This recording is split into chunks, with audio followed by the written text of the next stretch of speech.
അതുപോലെ തന്നെ നേരത്തെ നമ്മൾ ആടിൻ്റെ കാര്യം പറഞ്ഞപ്പോഴേ ഈ അറക്കൽ അബു എന്ന് പറയുന്ന ഒരു കോമഡി അങ്ങനത്തെ ഒരു കഥാപാത്രം ചെയ്യാൻ പറ്റും എന്ന് പറയുന്ന ഒരു ആത്മവിശ്വാസം ഉണ്ടല്ലോ. അപ്പോൾ അങ്ങനത്തെ ഒരു ഇത് എങ്ങനെയാണ് വന്നത്? അതല്ല, ഒരു ആക്ടറാണ്, അതുകൊണ്ട് ഈ പറയുന്ന മാതിരി എല്ലാ ഇതും വഴങ്ങുമോ നോക്കണം, എന്നാൽ മാത്രമേ കരിയർ ഗ്രാഫ് ഒന്ന് അപ്പ് ചെയ്യാൻ പറ്റുള്ളൂ, അങ്ങനെയാണോ ഈ പറയണ മാതിരി അബു എടുക്കുന്നത്? എന്ന് വെച്ചാൽ ആ ആത്മവിശ്വാസം എന്തായിരുന്നു? കോമഡി ചെയ്യാം. അബു എനിക്ക് ഓഫർ ചെയ്തതല്ല, ഞാൻ അങ്ങോട്ട് ചാൻസ് ചോദിച്ചതാണ്. ഏതെങ്കിലും ഒരു പറഞ്ഞിട്ടുണ്ടല്ലോ അല്ലേ? അതെ അതെ, ഏതെങ്കിലും ഒരു കഥാപാത്രത്തിന് വേണ്ടിയിട്ട് ഞാൻ അങ്ങോട്ട് ചാൻസ് ചോദിച്ചതാണ്. അപ്പൊ they chose me for Arakkal Abu.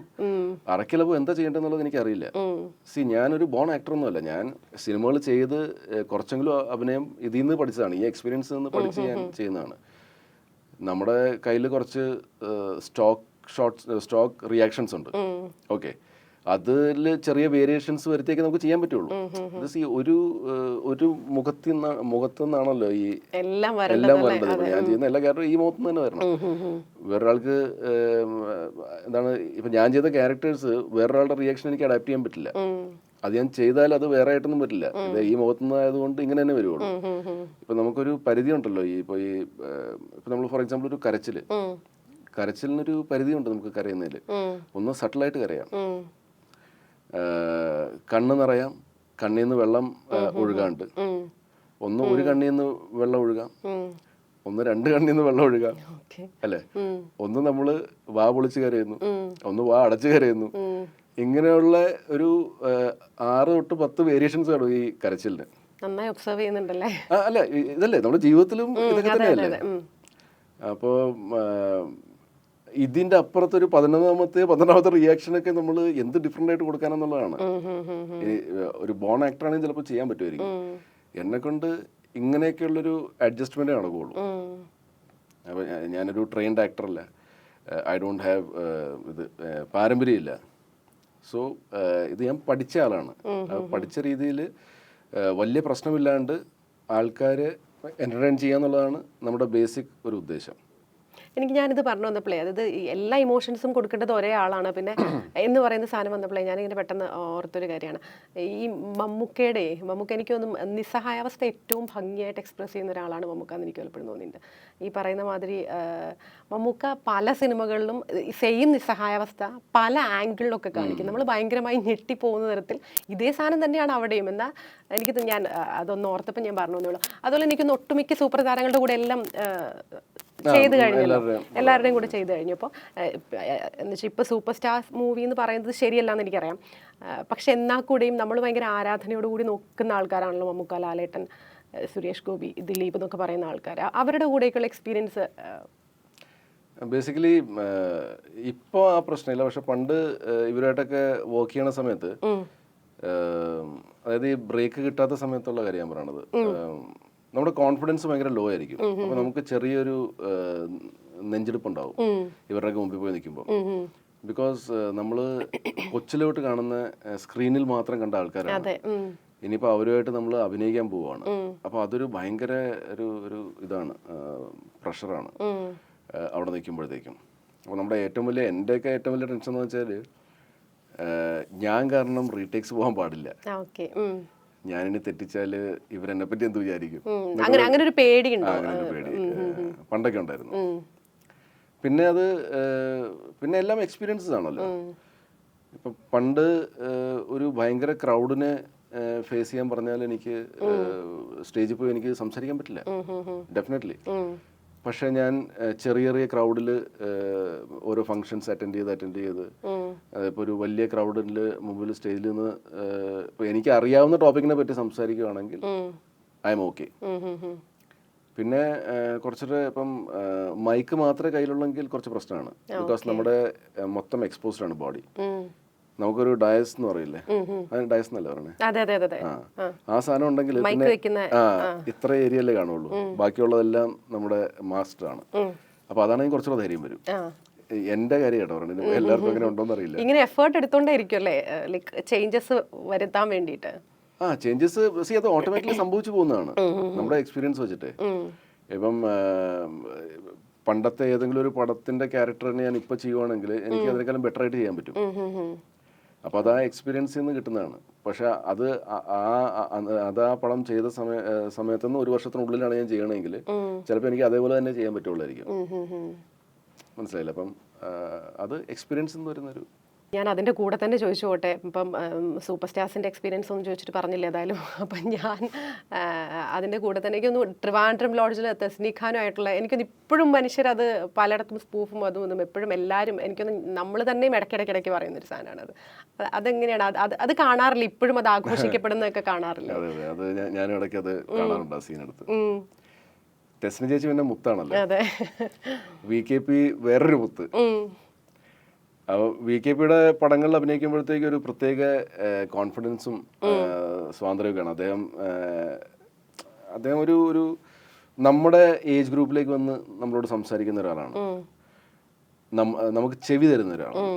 പലപ്പോഴും സംഭവിക്കുന്നതെന്ന് വെച്ചാൽ when we are talking and people look here and there and they want to say something in between, that is they are not listening to us. So അതൊരു പ്രശ്നമാണ്.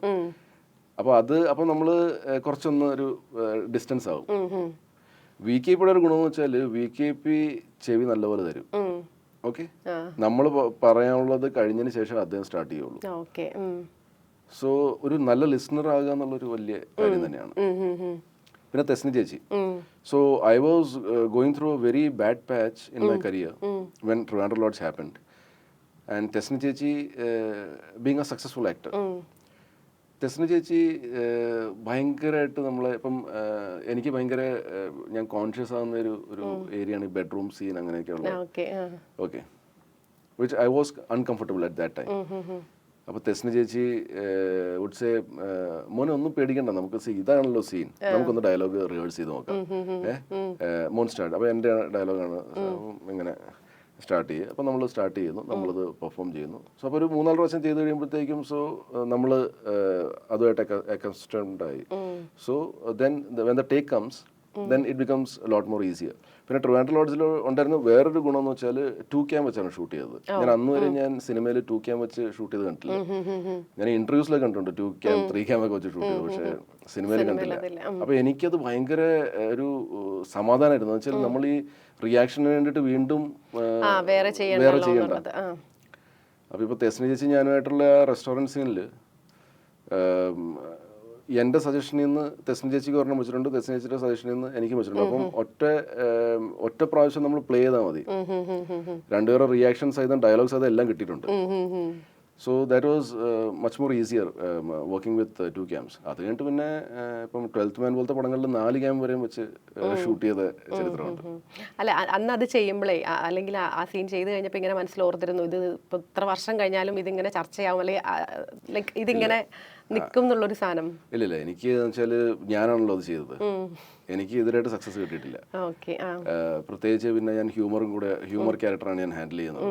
അപ്പോൾ ഇത് പക്ഷേ ഏത് പടവും റിലീസാകുന്നതിൻ്റെ തലേദിവസം വരെ ഈ പടം ഓടുമായിരിക്കും എന്നുള്ളൊരു സാധനം ഉണ്ടായിരുന്നു.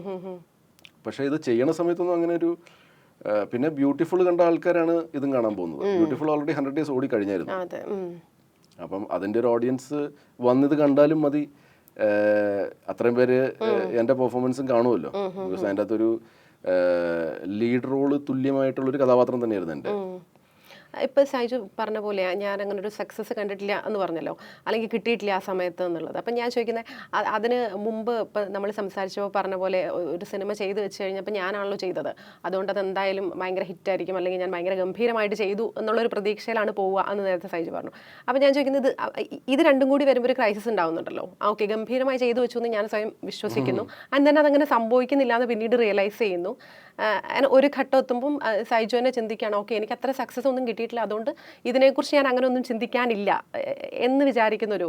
അപ്പം അങ്ങനെ ഒരു ക്രൈസിസ് ഹാൻഡിൽ ചെയ്തിരുന്നു ആക്ച്വലി? ഇത് ആ സമയത്തായിരുന്നു അങ്ങനത്തെ ഒരു സംഭവം. അതായത് ഞാനും ആ സമയത്തെ കുറിച്ച് ആ സമയത്ത് ഡെഫിനറ്റ്ലി വെച്ചാൽ പിന്നെ നമുക്ക് തന്നെ മനസ്സിലാവുമല്ലോ. ഇപ്പം നമ്മൾ ഓഡിയൻസ് ആയിട്ട് നമ്മൾ തിയേറ്ററിലിരുന്ന് ഈ സിനിമ കാണുമ്പോഴത്തേക്കും നമ്മുടെ പെർഫോമൻസ് നമുക്കറിയാം ഇത് അപ് ടു ദ മാർക്കല്ല. ബാക്കി നമ്മുടെ ചുറ്റും നിൽക്കുന്ന ആൾക്കാരൊക്കെ കറക്റ്റ് ഇത് ചെയ്യുന്നു. പിന്നെ ഇതിന് ഈ ഡയലോഗ് ഡെലിവറിക്കൊക്കെ ഒരു ടൈമുണ്ട്. ഇപ്പം ചില സമയത്ത് നമ്മൾ ഒരു പോസ് എടുത്തൊക്കെ നമുക്ക് പറയാം, പക്ഷെ ഈ പോസ് എടുക്കേണ്ടാത്തടത്ത് ആതിര ഒരു ഡയലോഗ് പറഞ്ഞു കഴിഞ്ഞാൽ ഞാൻ അപ്പം തന്നെ ആതിരയുടെ ഡയലോഗ് തീർന്ന ഉടനെ ഞാൻ തുടങ്ങണം. അങ്ങനെയുള്ള സംഭവമുണ്ട്. പക്ഷെ ആ സമയത്ത് ഞാൻ കണ്ടിരുന്നത് ഞാൻ ആവശ്യമില്ലാണ്ട് ചിലപ്പം പോസ്റ്റൊക്കെ എടുത്തിട്ടുണ്ട്. ആ സിറ്റുവേഷനിൽ എൻ്റെ ആവശ്യമില്ല. പക്ഷെ അതൊന്നും അങ്ങനെ ശ്രദ്ധയിൽപ്പെട്ട് കാണില്ലായിരിക്കും. ഇപ്പോൾ ശ്രദ്ധയിൽപ്പെട്ടിട്ടുണ്ടെങ്കിൽ തന്നെ എന്നോട് ആരും പറഞ്ഞിട്ടില്ല. പക്ഷെ എനിക്കത് കറക്റ്റായിട്ട് മനസ്സിലാവുമായിരുന്നു. എൻ്റെ എനിക്കത് ഓർമ്മയുണ്ട്. അതായത് ഡയറക്ടർ പ്രത്യേകം പറഞ്ഞിരുന്നത് അപ്പം തന്നെ തുടങ്ങണമെന്ന്. പക്ഷെ ഐ ടുക്ക് എ ടൈം. അന്ന് മോണിറ്ററില്ല, നമുക്ക് റീപ്ലേ കാണാനുള്ള സാധ്യതയില്ല. അപ്പം ഈ ഡയറക്ടർ എന്ന് പറഞ്ഞ ആളൊരു മനുഷ്യനല്ലേ, അദ്ദേഹം ചിലപ്പോൾ ആ ഒരു ചെറിയ പോസ് ചിലപ്പം വിട്ടുപോയി കാണും. പക്ഷെ നമുക്ക് പിന്നെ കാണുമ്പോഴാണ് അയ്യോ ഇത് അദ്ദേഹം പറഞ്ഞായിരുന്നു ഞാനത് ചെയ്യണമായിരുന്നു എന്നൊക്കെയുള്ളൊരു തോന്നൽ വരുന്നു. അതുപോലെ നേരത്തെ പറഞ്ഞ പോലെ കഥാപാത്രങ്ങൾ ചോദിച്ചു വാങ്ങിക്കാറുണ്ട്, അവസരങ്ങൾ ചോദിക്കാറുണ്ട് എന്ന് പറഞ്ഞല്ലോ. അങ്ങനെ ചോദിച്ചതിൽ ഗംഭീരമാക്കിയതാണല്ലോ. ഇപ്പൊ സൈജുനെ നേരത്തെ പറഞ്ഞ അറക്കലബ് ചോദിച്ചു വാങ്ങിയതാണ്. അത് ഭയങ്കര വലിയൊരു ഇതായിരുന്നല്ലോ. അതുപോലെ വേറെ ഏതെങ്കിലും റോൾ ചോദിച്ചാൽ മനസ്സിൽ ഓർമ്മയുണ്ടോ? 1983. അതെ അതെ. പിന്നെ റോള് ചോദിച്ചത് ആൻമറിയയിലും ആക്ച്വലി ഞാൻ ചോദിച്ചു കയറിയതാണ്. But Mithun had me in mind. വെച്ചാൽ ഓൾറെഡി ഞാൻ ഫസ്റ്റ് പടം ചെയ്തായിരുന്നല്ലോ. മിഥുൻ എന്നെ പറ്റി ആലോചിച്ചായിരുന്നു. പക്ഷെ എന്താണ് ഓൾറെഡി അറക്കല പോലത്തെ ഒരു ക്യാരക്ടർ മിഥുൻ തന്നിട്ട്, ഒരു മുഴുനീള ക്യാരക്ടർ തന്നിട്ട്, പിന്നെ ആൻമറിയയിൽ ഈ ഒരു ചെറിയ ക്യാരക്ടറിന് എന്നെ വിളിക്കണമെന്നുള്ള ഒരു മാനസിക സംഘർഷം അദ്ദേഹത്തിൻ്റെ ഉള്ളിലുണ്ടായിരുന്നു. പക്ഷെ ultimately it came to me. വേറെ ചാൻസ് ചോദിച്ചത്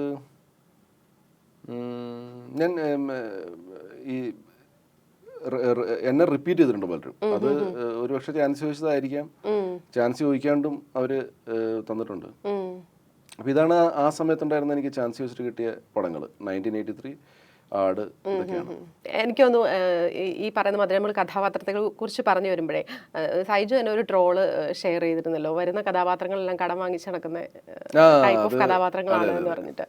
അപ്പം അല്ലാതെ അവിടെ നിൽക്കട്ടെ, ഈ പറയുന്ന മാതിരിയുള്ള ട്രോളുകൾ ആസ്വദിക്കാറുണ്ടോ? എൻ്റെ ക്വസ്റ്റൻ അതല്ല ആക്ച്വലി. അപ്പം അത് ആസ്വദിക്കാറുണ്ടോ ആക്ച്വലി? അത് ആസ്വദിക്കാറുണ്ട്.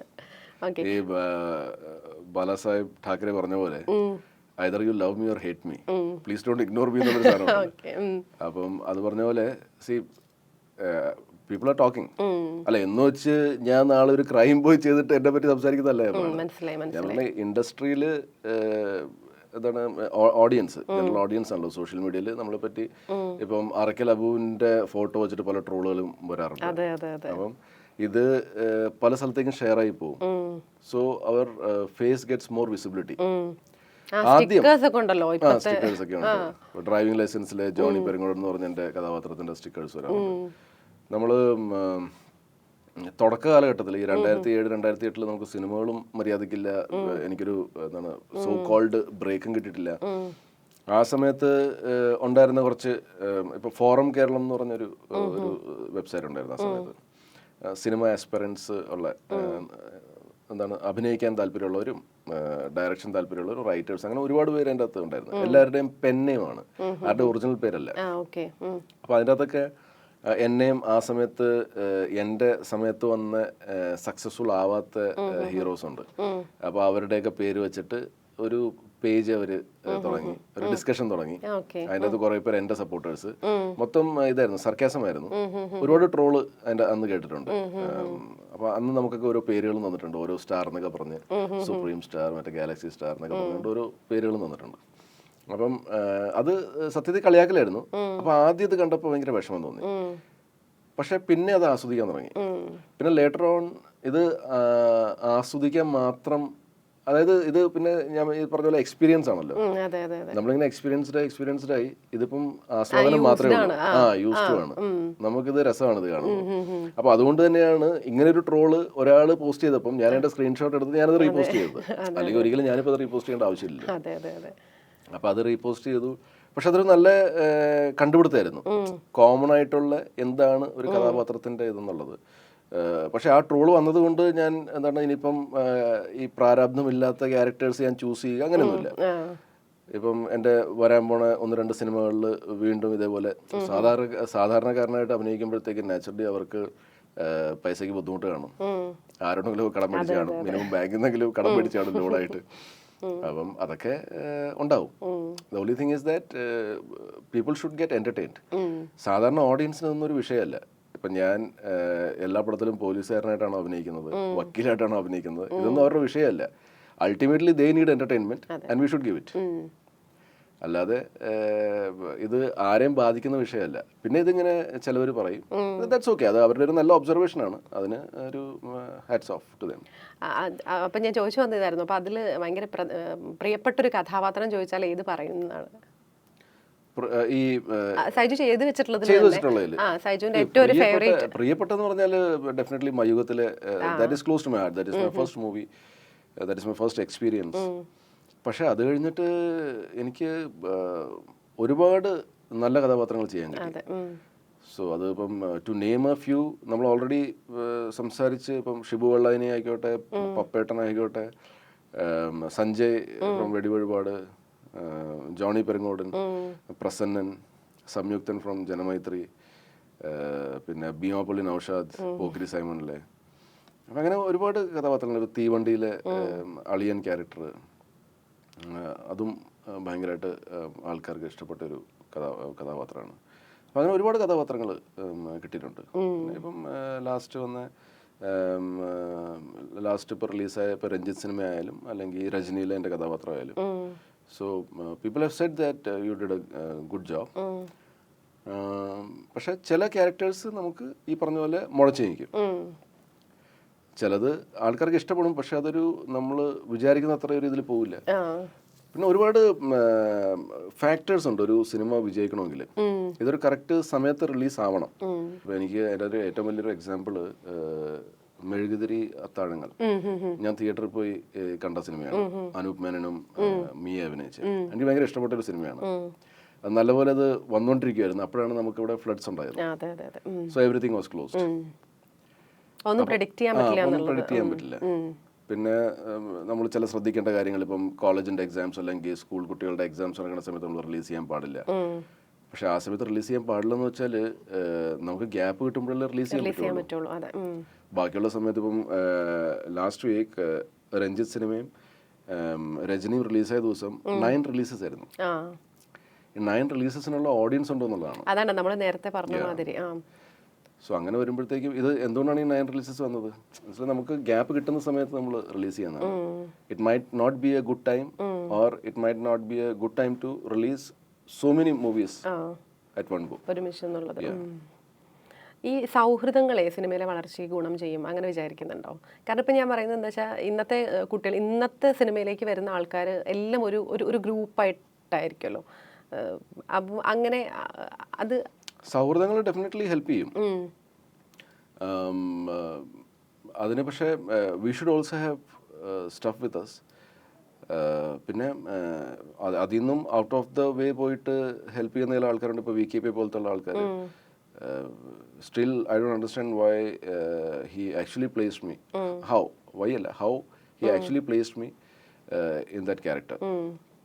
അല്ലെ, എങ്ങനെ അദ്ദേഹത്തിനത് ഓർമ്മിപ്പിച്ചത്? എനിക്ക് തോന്നുന്നത് മൃദുൽ നായരാണെന്ന് തോന്നുന്നു. അങ്ങനെയാണ് ഞാൻ വേറെ ആൾക്കാരിൽ നിന്ന് ഞാൻ മനസ്സിലാക്കിയത്. പക്ഷേ VKP has to take a decision, Anoop Menon has to take a decision. They placed me there. അപ്പോൾ അതൊരു സ്നേഹബന്ധം തന്നെയാണ്.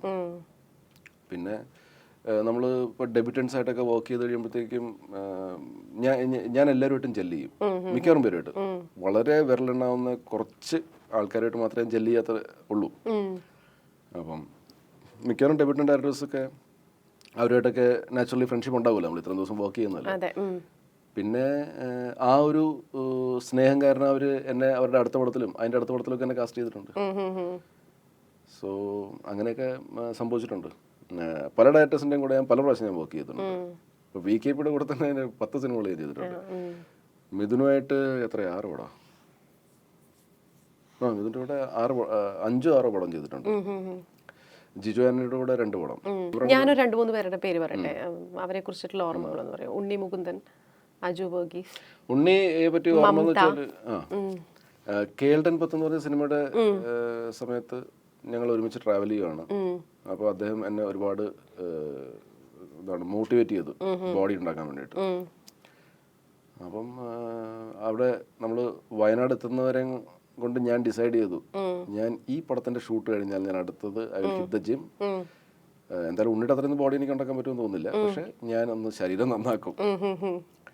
പക്ഷെ അത് ഈ 2 ദിവസം കഴിയുമ്പോഴത്തേക്ക് പിന്നെ അത് മറക്കും, മടിയാവും. പിന്നെ വീണ്ടും ഉണ്ണിയെ എവിടെയെങ്കിലും വെച്ച് കണ്ടുമുട്ടും. ഭയ്യ आपने चालू नहीं किया?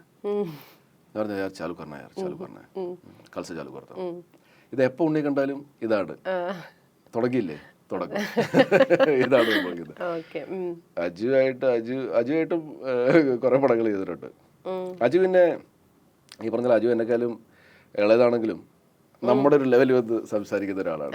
അപ്പൊ അജുവിനെ ഈയിടെ പറയുന്നുണ്ടായിരുന്നു, എൻ്റെ എപ്പോഴും ഫ്രണ്ട്സ് എന്നെക്കാളും മൂത്ത ആൾക്കാരായിരുന്നു. അപ്പൊ ഈയിടെ നമ്മള് ഒരു പടം ചെയ്യുമായിരുന്നു, നുണക്കുഴി ജിത്തുവിന്റെ. അപ്പം അജുവിന്റെ ഇവിടെ ഒരു കുറച്ച് വെളുത്ത മുടി ഉണ്ടായിരുന്നു കൃതാവ്. അപ്പൊ അജു അത് ബ്ലാക്ക് ചെയ്തു. അപ്പൊ ഞാൻ അജുനോട് പറഞ്ഞ്, അപ്പൊ ഞാനും അജുവും ഫ്രണ്ട്സ് ആയിട്ട് അഭിനയിക്കുന്നു. അപ്പൊ ഞാൻ അജുനോട് പറഞ്ഞ്, അജു നന്നായി അത് ബ്ലാക്ക് ചെയ്തത്, അതിൽ എൻ്റെ പ്രായം കുറയുമല്ലോ, അല്ലെ നമ്മൾ ഫ്രണ്ട്സ് ആണല്ലോ ഈ സിനിമയിൽ. അപ്പൊ വേറൊരാൾ ട്രിപ്പുണ്ടായിരുന്നു, കൃഷ്ണ പറഞ്ഞ നമ്മുടെ റൈറ്റർ. പുള്ളിയൊക്കെ അജു പറയുകയാണ്, ഡിഗ്രിക്ക് പഠിക്കുന്ന മോളുള്ള ആളാണ് എന്റെ പ്രായത്തിലേക്ക് വരുന്നത്. അപ്പൊ അങ്ങനെയുള്ള പിന്നെ ഒരു മമത അല്ലേ, Mamata being my first heroine, so she is also very close to my heart. മമതയ്ക്ക് അങ്ങനെ ഇങ്ങനെ ഹരിയൻ സാറിന്റെ ഒക്കെ ഒന്നും ചീത്തോളി കേട്ടിട്ടില്ല. ഞാനാണ് ഈ വേണ്ടാത്ത കാര്യങ്ങളൊക്കെ ഹരിയൻ സാറിനെ ചോദിക്കുന്നത്. സാർ അത് സാർ പറയും അവിടുന്ന് എന്ന് പറയുമ്പോൾ ഞാൻ പറയും, സാർ അത് അവിടുന്ന് വരുന്നതിന് പറഞ്ഞാൽ ഇതിലേ വന്നാലോ, അതൊക്കെ വെറുതെ നമുക്കൊന്നും അറിയില്ല. അപ്പം അതിനെ കുറെ ചീത്ത കേട്ടിട്ടുണ്ടോ? അതൊന്നും പേടിയില്ലല്ലേ? അപ്പൊ തുടക്കമാണ്, അപ്പൊ ഇങ്ങനെയൊക്കെ ചോദിക്കാൻ ഇല്ല, അന്ന് അങ്ങനത്തെ അത് അറിയില്ലാഞ്ഞിട്ടാണ് അത് അറിയില്ലാഞ്ഞിട്ടാണ് നമ്മൾ ചോദിച്ചിട്ടുണ്ട്. നമ്മൾ മനഃപൂർവ്വം ഹരിയൻ സാറിനെ ദേഷ്യപ്പെടുത്താൻ വേണ്ടിയല്ല. അല്ല, ദേഷ്യപ്പെടുത്താൻ വേണ്ടിയിട്ടൊന്നുമില്ല. അപ്പൊ നമുക്ക് അത്ര സ്പേസ് ഉണ്ടോന്നും അറിയില്ലല്ലോ. ഞാൻ ചോദിക്കുന്ന ആദ്യ മൂവിയാണല്ലോ. അപ്പോ അല്ല, ഹരിയൻ സാർ ഇത്രയും വലിയൊരു ലെജൻഡാന്നുള്ളത് നമ്മൾ പിന്നെ പിന്നെ പതുക്കെ മയുഗോ കംപ്ലീറ്റ് ആയിട്ടൊക്കെയാണ് നമ്മൾ മനസ്സിലാക്കുന്നത്. അവിടെ നമ്മൾ ഇപ്പം എൻ്റെ അച്ഛനോട് ഞാൻ എന്തൊക്കെ സംസാരിക്കും, അച്ഛനോട് ഞാൻ എന്തൊക്കെ തമാശകൾ പറയും, അതൊക്കെ ഞാൻ ഹരിയൻ സാറിനോട് പറയും. നമുക്ക് അങ്ങനത്തെ ഉള്ള ഇതൊന്നുമില്ല. ചിലപ്പോൾ കണ്ടു നിൽക്കുന്നവർക്ക് ചിലപ്പോൾ തോന്നുന്നുണ്ടായിരിക്കും, ഇവൻ വന്നല്ലേ ഉള്ളൂ, ഇവൻ ഇങ്ങനെയൊക്കെ എന്താണ് ചോദിക്കാറൊക്കെ ആയോ എന്നൊക്കെ ചിലപ്പം ബാക്കിയുള്ളവർ തോന്നു കാണും കേട്ടോ. ആരോട് പറഞ്ഞിട്ടൊന്നുമില്ല. പക്ഷെ അന്ന് നമ്മൾ അതിനെപ്പറ്റി ബോധമല്ലേ. നമ്മൾ ഒന്നാമത് 24 വയസ്സ് 23 വയസ്സേ ഉള്ളൂ. 23 വയസ്സ് പ്രായം. നമ്മൾ ഭയങ്കര ഇന്നസെന്റ് ആണല്ലോ. നമ്മൾ ഈ ജോലിയൊക്കെ കിട്ടി ഒരു 10 വർഷം കഴിയുമ്പോഴാണ് നമ്മൾ പിന്നെ ജീവിതത്തിന്റെ പല പരിപാടികൾ നമ്മൾ പഠിക്കുന്നത്. അപ്പൊ അതിലേക്കൊന്നും എടുത്തില്ല, ഞാൻ തുടക്കക്കാരനാണ്. ഇപ്പം എയർടെല്ലാണെങ്കിലും ഞാൻ എനിക്ക് 2 വർഷത്തെ എക്സ്പീരിയൻസ് എന്നുള്ളൂ. എയർടെല്ലല്ലേ, കോർപ്പറേറ്റിൽ. അപ്പം നമ്മൾ ഉള്ള കാര്യമൊക്കെ ഓപ്പൺ ആയിട്ട് പറയും. ഞാൻ ഭയങ്കര സ്ട്രേറ്റ് ഫോർവേഡ് ആയിട്ട് കാര്യങ്ങൾ പറയുക എന്നുള്ളതായിരുന്നു. നമ്മൾ പറഞ്ഞു വന്നത് മമതനെ കുറിച്ചിട്ടാണ്. അപ്പം ശരിയാ, നമ്മൾ വെറുതെ ഡൈവേർട്ട് ആയി പോകും. അപ്പം ഹരൺ സാറ് ഇടയ്ക്ക് തന്നെ ഒന്ന് ചീത്തയൊക്കെ വിളിക്കുമ്പോൾ അപ്പൊ നമ്മള് ഒന്ന് ഇതാവുമല്ലോ അല്ലേ. അപ്പൊ മമത ഇങ്ങനെ സമാധാനിപ്പിക്കുകയാണ്. എന്താണ് അത് അവിടെ ചോദിക്കേണ്ട ആവശ്യമില്ലായിരുന്നല്ലോ. മമത വെച്ചാൽ പെണ്ണുങ്ങൾ കുറച്ചുകൂടെ മെച്ചൂർഡാണല്ലോ. അപ്പൊ അങ്ങനെ എനിക്ക് പറഞ്ഞു തരുമായിരുന്നു. ഈ അന്യഭാഷാ സിനിമകളിലേക്ക് അത് മനഃപൂർവ്വം പോകാതിരുന്നതാണോ, അതല്ല അങ്ങനത്തെ ഒരു ശ്രമം നടത്തുന്ന ഒരാളാണ് എന്ന് പറഞ്ഞതുകൊണ്ട് ഞാൻ ചോദിക്കുന്നത്. ശ്രമം നടത്തിയിരുന്നു ഞാൻ. എനിക്ക് ഇവിടെ സിനിമ ഇല്ലാത്തപ്പോൾ ഞാൻ ശ്രമം നടത്തിയിരുന്നു. എന്നിട്ട് എനിക്ക് ആദ്യത്തെ പടം ശ്രമം നടത്താണ്ട് തന്നെ എനിക്ക് ഇങ്ങോട്ട് വന്നതാണ്, ഭാഗ്യരാജ് സാറിന്റെ പടം. So in a way I am lucky that I got my first movie with Hariyan sir in Malayalam and first Tamil movie with Bhagyaraj sir. അപ്പോൾ അതൊരു ഭയങ്കര ഭാഗ്യമാണ് എൻ്റെ. അതിനുശേഷം പിന്നെ ഞാൻ ഇടയ്ക്കിടയ്ക്ക് ചെന്നൈയിൽ സിനിമ ഹണ്ടിങ്ങിന് വേണ്ടി പോവുമായിരുന്നു. അപ്പം അങ്ങനെ കിട്ടിയതാണ് മറുപടിയും ഒരു കഥൽ എന്ന് പറഞ്ഞ ഞാൻ ലീഡ് റോൾ ചെയ്തൊരു സിനിമ. അതും പക്ഷെ വർക്കൗട്ട് ആയില്ല. അപ്പം മറുപടി ഒരു കാതലിലെ കോ ഡയറക്ടറായിരുന്നു. അടുത്ത പടത്തിൽ എൻ്റെ പേര് സജസ്റ്റ് ചെയ്തിട്ട് പരുത്തിവീരൻ്റെ ഡയറക്ടർ ആമിർ സാർ എന്നെ ആദി ഭഗവാൻ എന്ന് പറഞ്ഞ സിനിമയിൽ കാസ്റ്റ് ചെയ്യുന്നത്. അപ്പം ആമിർ സാർ ഒരു ഭയങ്കര ചൂടനാണ് ആക്ച്വലി, അത് ഞാൻ കേട്ടിട്ടുണ്ട്. അപ്പം ഞാൻ ഈ കോ ഡയറക്ടറായ ഷൺമോഹൻ സാറിൻ്റെ ഒക്കെ ഞാൻ പറഞ്ഞു, സാർ അവിടെ വന്നാൽ എനിക്ക് തമിഴ് കറക്റ്റായിട്ട് അറിയില്ലെന്നുള്ളത് നിങ്ങൾക്ക് അറിയാമല്ലോ, ഞാൻ അവിടെ വന്ന് ടേക്സ് ഒക്കെ ഒരുപാട് പോകും, പുള്ളി ഞാൻ തെറി വിളിക്കില്ലേ. അപ്പം അദ്ദേഹം പറഞ്ഞു, നിന്റെ റോളെന്ന് പറഞ്ഞാൽ ബോംബെക്കാരൻ പോലീസുകാരനാണ്, ഹിന്ദി മാത്രമേ സംസാരിക്കുന്നുള്ളൂ, ഇവിടെ ഹിന്ദി ആർക്കും മനസ്സിലാവില്ല, ഞാൻ ഉൾപ്പെടെ ഇവിടെ ആർക്കും മനസ്സിലാവില്ല. ഇവിടെ ജഗദീഷ് എന്ന് പറഞ്ഞ ഹൈദരാബാദുകാരനൊരു അസോസിയേറ്റ് ഉണ്ട്, അവന് കുറച്ചൊക്കെ അറിയാം. അവൻ തമിഴ് ഡയലോഗ് എഴുതി തരുന്നത് അവനറിയാവുന്ന ഹിന്ദിയിൽ നിങ്ങൾക്ക് പറഞ്ഞു തരും. നിങ്ങളത് കറക്റ്റായിട്ട് ഹിന്ദിയിൽ എഴുതിട്ട് നിങ്ങൾ പറയുക. അടിപൊളി, എളുപ്പമായല്ലോ. അങ്ങനെ അവിടെ ചെന്ന് അവിടെ ഹിന്ദിയാണല്ലോ, ഞാൻ തന്നെയാണ് ഇത് ട്രാൻസ്ലേറ്റ് ചെയ്യുന്നത്. അപ്പം ഞാൻ കാരണം അങ്ങനെ വെറുതെ അറിയിട്ടൊക്കെ ഒന്നും പോയിട്ടില്ല. പിന്നെ ഇടയ്ക്കെങ്ങാനും ചില വേർഡ്സ് മിസ്സായി പോയാലും ഞാൻ അദ്ദേഹം പറയും, സാർ ഒരു പ്രാവശ്യം കൂടെ. അപ്പൊ പിള്ളേരെ അവർക്ക് മനസ്സിലാവുമില്ലല്ലോ. അപ്പൊ അങ്ങനെ പിന്നെ 4ാമത്തെ പടമാണ് തനിയൊരുവൻ ചെയ്തത്. അപ്പൊ ഈ തനിയൊരുവൻ ചെയ്യുന്ന സമയത്ത് ഞാൻ എൻ്റെ 5 ദിവസം അഭിനയിച്ചിരിക്കുന്നു. ഞാൻ എൻ്റെ ഒരു 3 സീനിലുണ്ട്. 5 ഞാനത് ആക്ച്വലി തമാശക്ക് 2.5 സീൻ എന്ന് പറയുന്നത്. അപ്പൊ സുരാജ് ഒരു ഇന്റർവ്യൂലേ ഈ 2.5 സീൻ എന്ന് പറഞ്ഞാൽ എന്താണ്, ആരാന്ന് പറയുന്ന ഒരു സീനാണല്ലോ. അപ്പൊ അതുകൊണ്ട് ഞാൻ 3 ആക്കിയതാ കേട്ടോ. അപ്പൊ അതിൻ്റെ ഒരു 3 സീൻ. അപ്പൊ അത് ഞാൻ 2 ദിവസം അഭിനയിച്ചു ആദ്യം. അതിനുശേഷം ഞാൻ ആകാശവാണി എന്ന് പറഞ്ഞ പടം ചെയ്തു. ആട് 1 ചെയ്തു. ആട് 1 ചെയ്തപ്പോഴത്തേക്ക് എനിക്ക് കുറച്ചുകൂടെ ഗ്രോത്ത് ഉണ്ട്. അപ്പൊ ഞാൻ ഈ ഇത് തനിയൊരുവൻ ചെയ്യുന്ന സമയത്ത് ഞാൻ ക്ലീൻ ഷേവ് ആണ്. അതിനുശേഷമാണ് ഇത് ചെയ്യുന്നത്, ആട് 1ഉം ആകാശവാണി. അതിനുശേഷം ഞാൻ നിർണായകം ജോയിൻ ചെയ്യാൻ പോവാണ്. അപ്പോഴാണ് അടുത്ത വിളി വരുന്നത്. അതായത് 4 മാസം കഴിഞ്ഞിട്ടാണ് ഞാൻ പിന്നെ ഒരു 2 ദിവസം അഭിനയിക്കാൻ പോകുന്നത്. അപ്പൊ എനിക്ക് മീശ ഉണ്ടായിരുന്നു ആടില്. ഞാൻ ഈ ബുൽഗാൻ മാത്രം മാറ്റിയാൽ മതിയായിരുന്നു. നിർണായകത്തില് ആസിഫിന്റെ കൊച്ചനായിട്ട് അഭിനയിക്കാം. പക്ഷേ നിർണായകത്തിന്റെ ഡേറ്റിന്റെ ഇടയ്ക്ക് ഇതിന്റെ 2 ദിവസം വരുന്നുണ്ട്. അപ്പൊ ഞാൻ ഇവിടെ മീശ വെച്ച് അഭിനയിച്ചാൽ എനിക്ക് അവിടെ തന്നെ മീശ മാറ്റേണ്ടി വരും. അപ്പൊ എന്നോട് മീശ മാറ്റിയിട്ട് അഭിനയിച്ചു. അപ്പൊ ഈ കണ്ടിന്യൂറ്റി ഇത്ര നാള്, പക്ഷെ ആദ്യ ഭഗവാൻ എന്റെ 1 വർഷം കൊണ്ടാണ് കഴിഞ്ഞത് എന്റെ ഷൂട്ട്. പക്ഷെ അന്ന് എനിക്ക് സിനിമകളില്ലായിരുന്നു മലയാളത്തിൽ. അപ്പൊ കണ്ടിന്യൂറ്റിയുടെ ഒന്നും ഒരു വിഷയമില്ല. ആക്ച്വലി കണ്ടിന്യൂറ്റി അടിച്ചു. ലാസ്റ്റ് ഷൂട്ട് ചെയ്ത് 1-2 സീനില് ഞാൻ തടി വെച്ചു. ഒരു വർഷം എടുത്തു. അപ്പൊ അതിനകത്ത് വെച്ചാൽ അത് നമുക്ക് മനസ്സിലാവില്ലല്ലോ. അവിടെ ചെന്ന് ഞാൻ സെയിം പാന്റ് ഇട്ട് നോക്കിയപ്പോഴത്തേക്ക് ഞാൻ പറഞ്ഞു, ഇത് എന്റെ പാന്റ് അല്ല, ഇത് ടൈറ്റാ. എനിക്ക് കഴിഞ്ഞ പ്രാവശ്യത്തെ പാന്റ് പറ്റില്ല, നിങ്ങൾ വെയിറ്റ് വിട്ടോണ്ട് ചെയ്ത്. അത് എനിക്ക് മനസ്സിലായില്ല. പിന്നെ സ്ക്രീനിൽ കണ്ടു കഴിഞ്ഞപ്പോ മനസ്സിലായി കവളൊക്കെ കുറച്ചുകൂടെ, അന്നത്രയും കവളില്ലായിരുന്നു. ഭാഗ്യത്തിന് പുള്ളിയൊന്നും പറഞ്ഞില്ല. അപ്പൊ നേരത്തെ പറഞ്ഞ പോലെ ജിമ്മിലൊന്നും പോകാതെയാണ് അത്ര ഫിറ്റ് ആയിട്ടിരിക്കുന്നത്. ഞാൻ ജോഗ് ചെയ്യാറുണ്ട്. പിന്നെ ഡയറ്റ് നോക്കിയിട്ടാണ്. അധികം വലിച്ചുവാരി കഴിക്കാറില്ല. പിന്നെ ചില ദിവസം ഞാനൊരു തീരുമാനം എടുക്കും, ഇന്നങ്ങ് മൂക്കറ്റം കഴിക്കാം, ഞാൻ നിങ്ങൾ ചീറ്റ് ചെയ്യും. അങ്ങനെ അന്ന് ചീറ്റ് ചെയ്യും. പിന്നെ വീണ്ടും പിറ്റേ ദിവസം തൊട്ട് നമ്മുടെ സെയിം പരിപാടിയിലേക്ക് എത്തും. ഇപ്പോൾ ഡേറ്റ് ക്ലാഷ് ഒക്കെ കാരണം വേണ്ടാന്ന് വെച്ചിട്ടുള്ള സിനിമകൾ ഉണ്ടാവുമല്ലോ, അത് പിന്നീട് ഭയങ്കര ഹിറ്റായി മാറുകയോ? അതല്ല, ഇപ്പം അങ്ങനത്തെ സിനിമകൾ ഉണ്ടാവാം. ഇനി അതല്ലാതെ ഈ പറയുന്ന പോലെ തിയേറ്ററിൽ പോയി വേറെ ആൾക്കാർ ചെയ്ത് വെച്ചിട്ടുള്ള സിനിമകൾ കണ്ടു കഴിയുമ്പോൾ അയ്യോ ഇതെനിക്ക് കിട്ടിയതെങ്കിൽ എന്നൊക്കെ പറയുന്ന പോലത്തെ സാധനങ്ങളുണ്ടല്ലോ, അങ്ങനെ തോന്നിയിട്ടുണ്ടോ? 1-2 സിനിമകൾ മിസ്സായത് സപ്തമശ്രീ തസ്കരായും പിന്നെ സിറ്റി ഓഫ് ഗോഡും. അത് ഡേറ്റ് ക്ലാഷ് കാരണം എനിക്ക് ചെയ്യാൻ പറ്റാത്തതിൽ എനിക്ക് ദുഃഖമുണ്ട്. പിന്നെ ഡേറ്റ് ക്ലാഷ് കാരണം ചെയ്യാൻ പറ്റാത്തതായിട്ടുള്ള സിനിമകളൊന്നും അങ്ങനെ ഹിറ്റായിട്ടില്ല. അല്ല, വേറെ ഇല്ല. എങ്ങനെയൊക്കെ മാനേജ് ചെയ്യാൻ പറ്റും. പിന്നെ വിട്ട ക്യാരക്ടേഴ്സ് അത് പിന്നെ തിയേറ്ററിൽ വന്നിട്ട് അത് ഭയങ്കര ഹിറ്റായി അങ്ങനത്തെ ഒരു സംഭവം ഇതുവരെയായിട്ട് ഉണ്ടായിട്ടില്ല. ഇനി ഉണ്ടാവും, പക്ഷെ ഇതുവരെയായിട്ട് അങ്ങനെ ഞാൻ വിട്ട. അതുപോലെ എനിക്കൊരു സാമാന്യ ബോധമുണ്ട്, ഭാഗ്യത്തിന്റെ എന്തെങ്കിലും എലമെന്റ് കാരണേ അങ്ങനെ സംഭവിക്കാതെ അങ്ങനെ സംഭവിച്ചു എന്നാണ് ഞാൻ ഉദ്ദേശിച്ചത്. അല്ല, ഈ ഫിലിം റിവ്യൂ അത് ഭയങ്കര റെലവെന്റ് ആയിട്ട് നിൽക്കുന്ന ഒരു സാധനമായിട്ട് ഞാൻ ചോദിക്കുന്നത്. ഫിലിം റിവ്യൂ കാണാറുണ്ടോ സൈജു? ഫിലിം റിവ്യൂസ് കാണാറുണ്ടോ? അതിങ്ങനെ എഫക്ട് ചെയ്യും അങ്ങനെയൊക്കെ വിശ്വസിക്കുന്നുണ്ടോ? അല്ല, ഇത് ഈ പറഞ്ഞ പോലെ നമുക്ക് പുറമേ നിന്നുള്ള ആൾക്കാർ പറയുന്നതിനേക്കാൾ കൂടുതലേ ഇൻഡസ്ട്രിയുടെ അകത്തുള്ള ആൾക്കാരൊക്കെ എങ്ങനെയാണ് ഇതിനോടുള്ള ഒരു അപ്രോച്ച് എന്ന് പറയുന്നത് ഇതറിയാൻ വേണ്ടിയാണ്. അല്ല, മിക്കവാറും പേര് ഇപ്പൊ ഞാനുമായിട്ട് നമ്മൾ ഇതിനെപ്പറ്റി ഡിസ്കസ് ചെയ്യുമ്പോഴത്തേക്കും അവരൊക്കെ ഇത് ഇപ്പൊ റിവ്യൂസ് എന്ന് പറയുന്നത് ഇവിടെ ഒരു 100 പേര് അല്ലെങ്കിൽ 1000 പേര് ഇരുന്നിട്ട് ഒരു റിവ്യൂ കൊടുക്കുമല്ലോ. ഇത് ഒരാള് ആതിര ഒരു സിനിമ കാണാൻ വേണ്ടി പോകുന്നു. ആതിരയ്ക്ക് ആ സിനിമ ഇഷ്ടപ്പെടാം, കുറച്ച് ഇഷ്ടപ്പെടാം, നല്ലപോലെ ഇഷ്ടപ്പെടാം.